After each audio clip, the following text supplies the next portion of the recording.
ગુજરાતના મહેસાણા જિલ્લાના વડનગરમાં યોગ મુદ્રામાં મળેલા હાડપિંજરનો ડીએનએ ટેસ્ટ કરવામાં આવ્યો તો વર્ષ 2019માં 1000 વર્ષ જૂનું હાડપિંજર મળી આવ્યું હતું.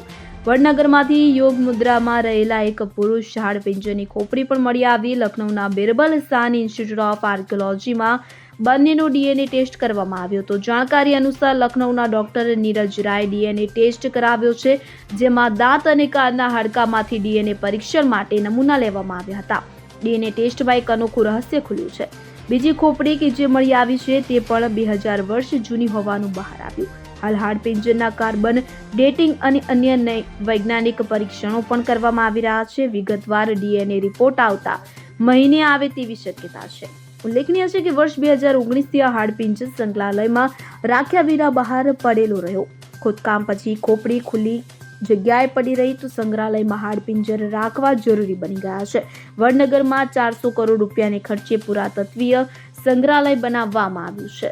Bureau report CN24 news. હવે જુઓ દેશ દુનિયાની તમામ ખબરો તમારી આંગળીના ટેરવે.